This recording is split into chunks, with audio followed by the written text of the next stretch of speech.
Hello and welcome to Money, Money, Money. I'm Sumaira Abdi. As India celebrates 75 years of independence, CNBC TV18 has pledged to conduct a month-long awareness program on importance of long-term financial planning and wealth creation. Today, we focus on those who are just getting started in their careers. Savvy young Indians in their 20s and 30s have been flocking to the stock market in droves over the last 2 years.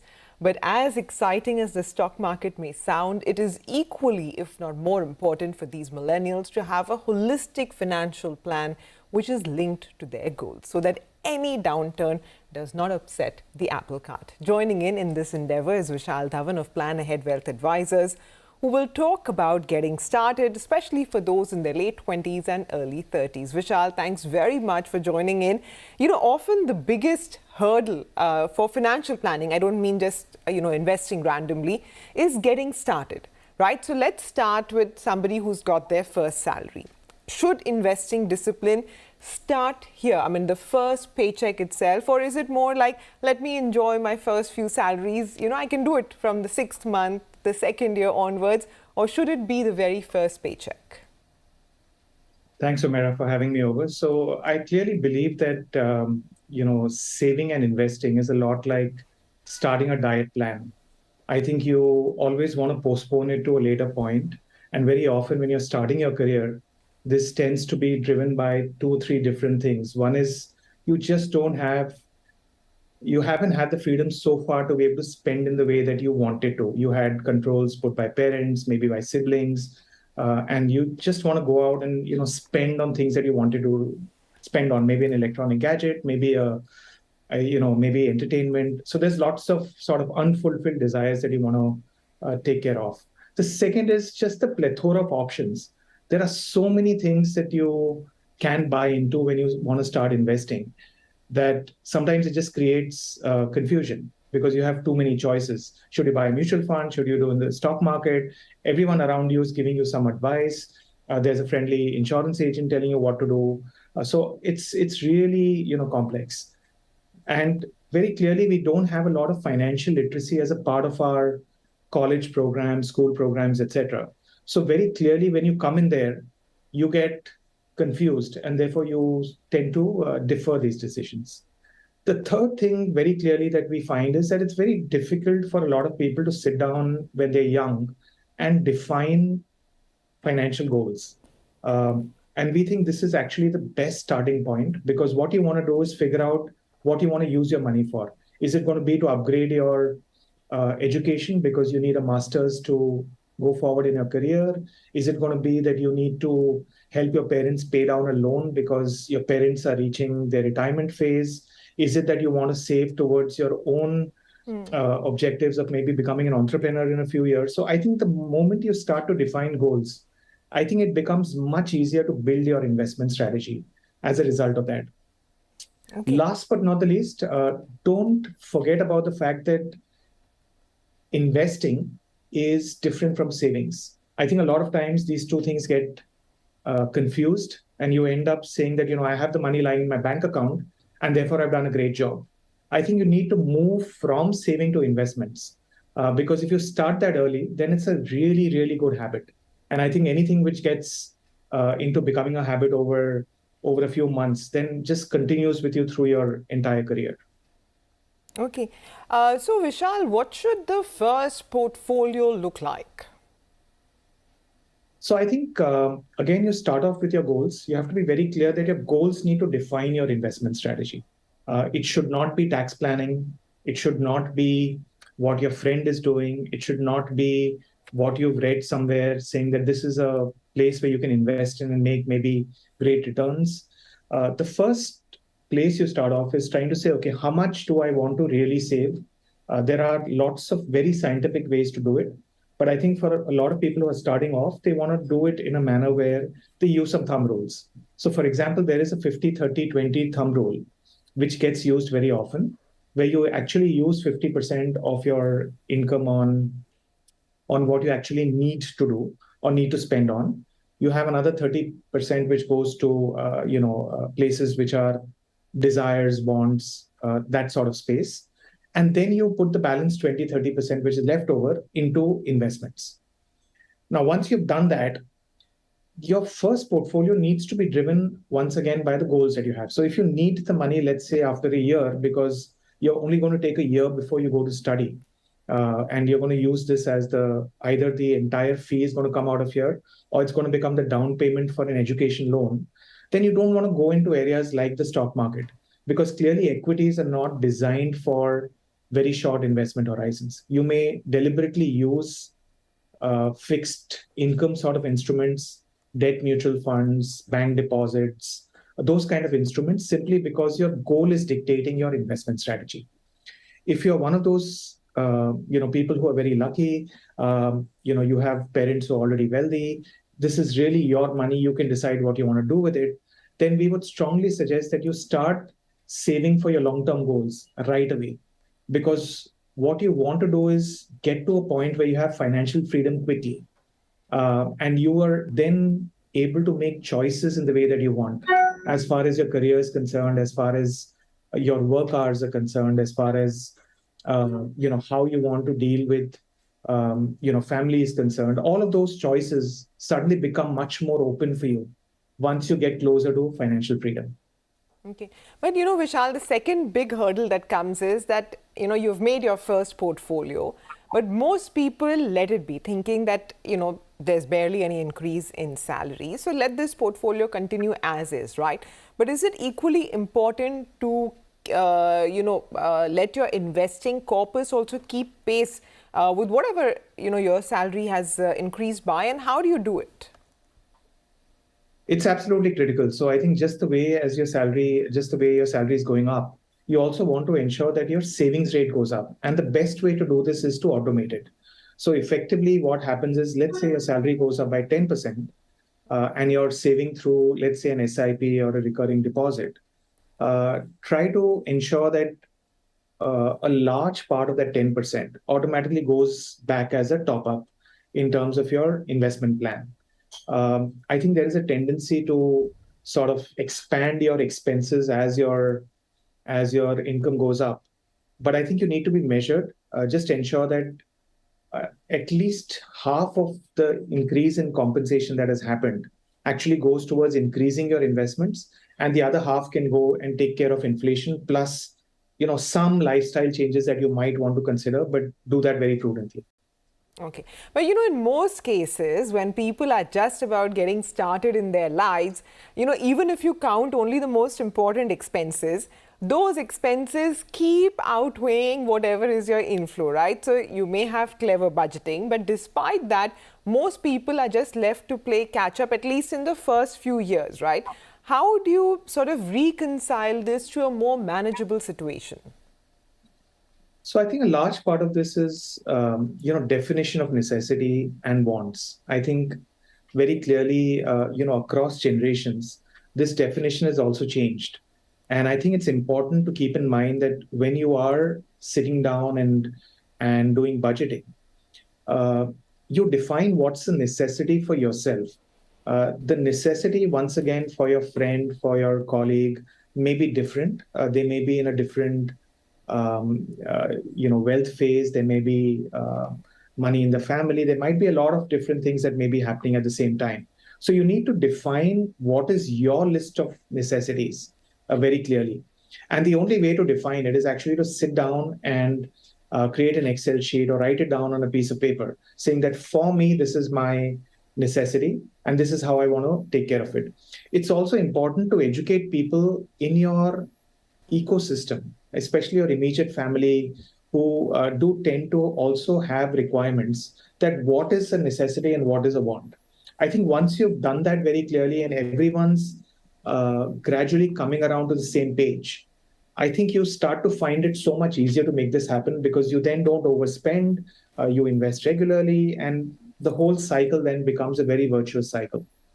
And of course, like always, like I mentioned multiple times, ensure that you have goals. The moment you have goals, you have timelines with it, you have amounts for those goals attached to it.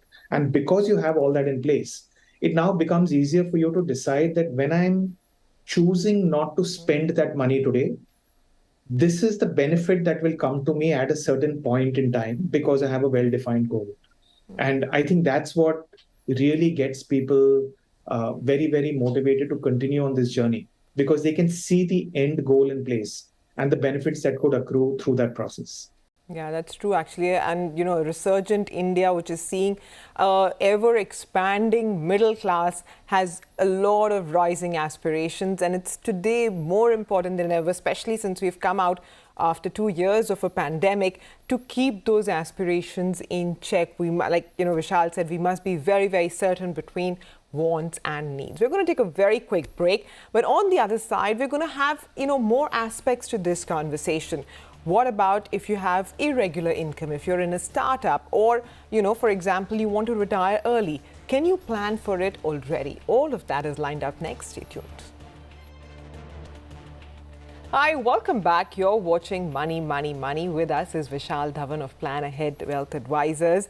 And we've been talking about the best way to sort of get started with your financial planning if you're in your late 20s or early 30s. So how do you plan for the future?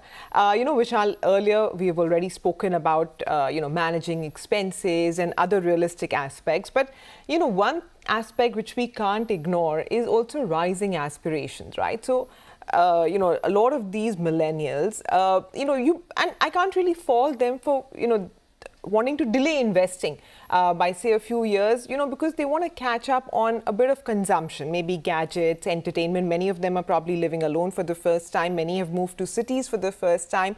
So, I can't really grudge that kind of expense. But as well, we must keep in mind that, wealth creation takes time. So how do you manage consumption and the hope of wealth creation, at least in the early years?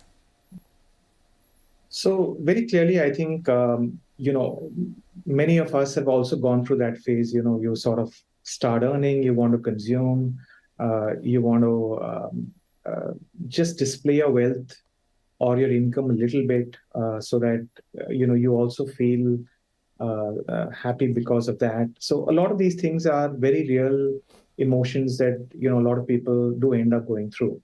I think the way to approach this is to, once again, step back a little bit and think about the fact that while consumption options have expanded significantly, there is also much greater uncertainty in terms of how careers are going to pan out and how long careers are going to be as well. And we are very clearly seeing that a lot of people are now, getting into a sort of forced retirement phase in their 40s and 50s at the same time. And many, you just have to look around to see in the maybe the building complex that you stay in, maybe in your family, in your friend circle, you will see people retiring much earlier, not necessarily out of a deliberate choice. So what you want to do is, while you're thinking about all of this consumption, you also want to think on the other side that there might be much shortened careers that I have to deal with. And also, because of the way technology is taking over a lot of spaces, you might also end up finding that you have to change multiple careers. And as you change careers, you will also have to keep spending on reskilling yourself in the whole process. So once again, the need to be objective here is very important, saying that, one part of what I can do with my money is spend it.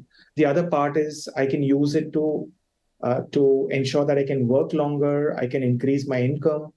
So that sort of allows me to do things for a much longer period of time. The other side of it is that maybe I, take advantage of the fact that I'm young.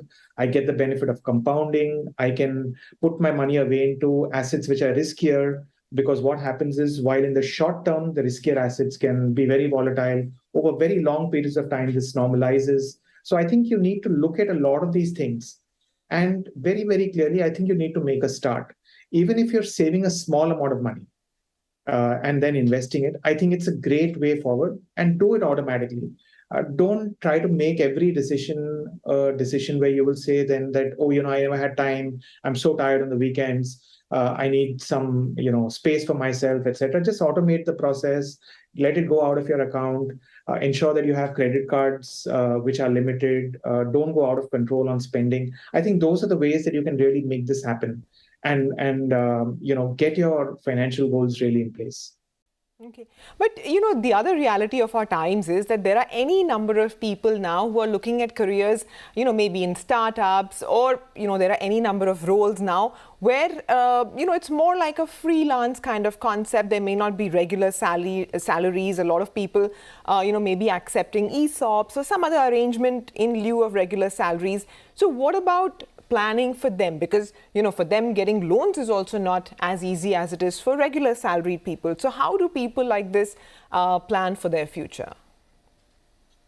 So clearly, the gig economy has taken off very significantly, and I think the way to look at this is to say that the more I have uncertainty of income, and the more I have the inability to be able to project my income forward and get access to loans, the more important it becomes for me to focus completely on my personal finances and on my income, because I want to be sure that I have an emergency fund available of at least 3 to 6 months in case for some reason my startup fails and I need time to be able to go out and look for an alternative.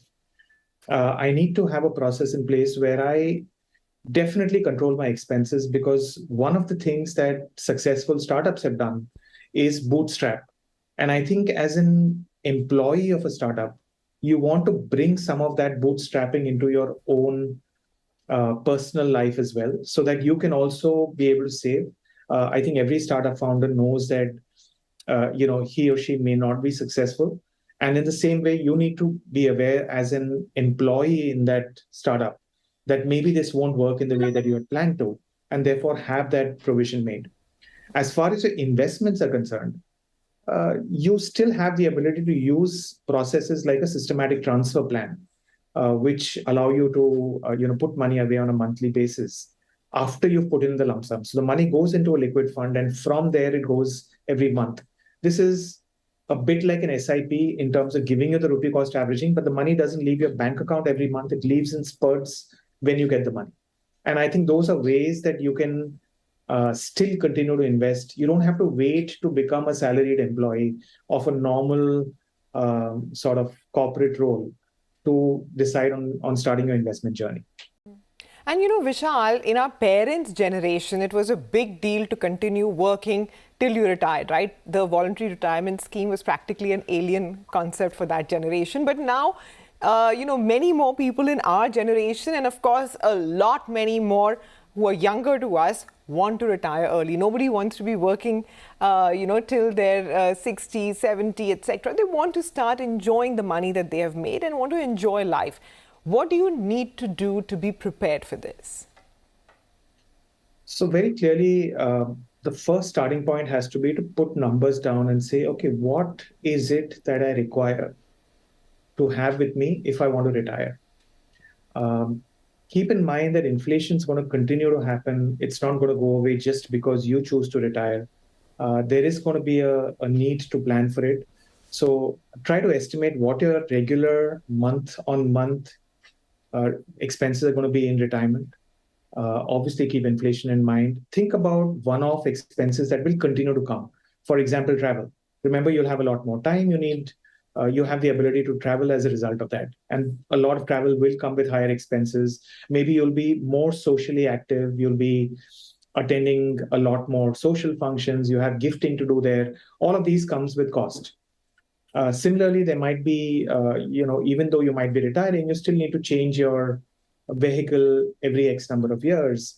So what you need to keep in mind is, besides the regular living monthly expenses, keep in mind that you have these one-off expenses that will keep coming, plus the healthcare bit. Because one of the things that will happen inevitably to most of us is that even though we all want to retire early, one of the challenges with retirement very often comes with health insurance going away from your employer, the fact that your body starts to, slow down in certain ways, it starts to creak in certain ways, sometimes parts of it give way. So you want to be sure that you have enough money to be able to deal with that.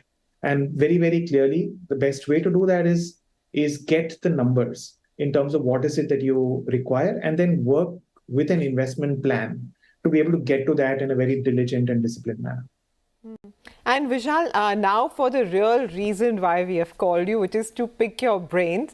We've understood the theory of how to go about it, right? But, you've would have helped, I don't know, any number of people now with their portfolios and plans, and also a lot of younger people. So therefore, any practical tips that you want to add from, your experience of making so many plans?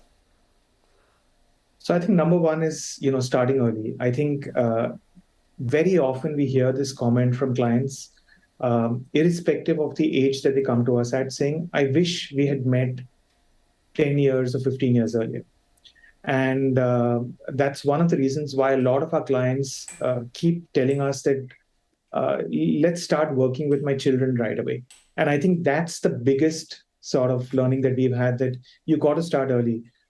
Warren Buffett's, followed so closely. And one of the statements he made was that, while he started investing at the age of 11, one of the things that he says in hindsight is he wished he had started at 9. And therefore, I think the earlier you start, very clearly, the better off you're going to be. The second thing you want to be doing is very clearly take control of your finances. Don't be dependent on other people. Very often we find that we are always looking for other people around us to be able to take care of our money requirements. And I think it's very, very important that you take control of that. Even if you use a professional advisor, you need to lay down what your financial goals are. You need to lay out when you want those financial goals to get realized. You need to realize that, my income is in my control. So the way I will reskill, the way I will work, all of that is controllable at my end. And of course, my expenses as well.